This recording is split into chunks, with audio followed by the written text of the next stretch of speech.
مجارك دنجي هيا قال لك جرينجل روج أوفي كرساني أم بجرينجي بحثتكن بكارانينا مادين هشبرا يعني مخدرات حشيش كابتاغون كوكايين أروين افتشتين كن نخوش كدفي بتقاوهي يك نيزكي وان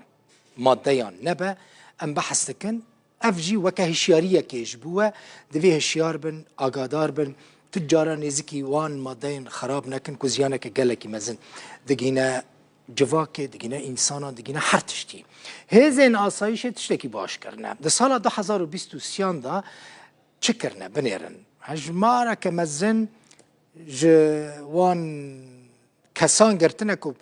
بكارتينن تجارتا ويدكن دكرن دفروشن ده 2023 دا 1946 دوسیاین گریدای ماده نشبر هاتنه وکرن جالی آسایشه و دوزگریه و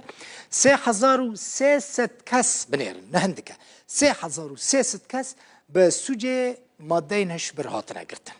روش چاوایه 172 بازرگان تاجرین وان ماده مخدر هاتنه گرتن 2165 کسی بکارتینن بکارهنر هاتنه گرتن تابلو نهاهات بنیرن کدری ما 2165 بکارهنر یعنی این کو بکارتینن هاتنه گرتن 963 کسین کو و مان ماده نشبر بلاف دکن دبنو تینن و دفروشن اوجد نوفا گرتیان دانه باشه ده درباره جورین ماده نشبر دا چند تشت هاتنه دست سر کرن یعنی چه هاتیه گرتن ام بیجن ماده نشبر هاتنه گرتن لی چه جوره ماده نشبر هاتنه گرتن کابینن تابلو 74,507 کیلو کریستال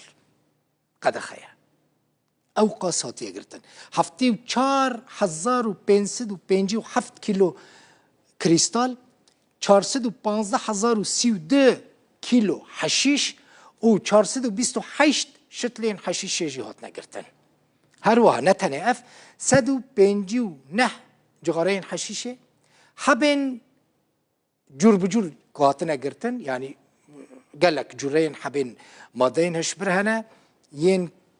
بش عزيز ورا بحثا كابتاغون بكم يعني حبين كابتاغون چه قاسات نگرتن مليونك و 636,400 حبك كابتاغون هاتيه گرتن مادين حبين دنين جور بجور هاتنا گرتنجی 648,582 حبین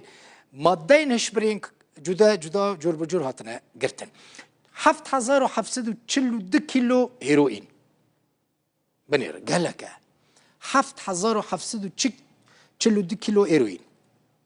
106 کیلو کوکائین کوکائین چه در باسی روجاوی کرسانی کرده یعنی نافچین ری بریا خسر باش با قاچاقچیات نگرتن هر وها 684 کیلو قنبز بلکه اون مراق بکن چیه قنبز رنگه کی ماریگوانایه او جی قدخه او جی هاتیه گرتن او بنیرن درزی که گلکی مترسیدار و گلکی خطره 21,907 درزین ماده نشبرجی جه آلی آسایش روش آوای کردستانه و ده سال 2023 دا هاتنه گرتن دستی وساخ بن ینکو به گرتنا وان کسانو وان ماده نشبر رابونه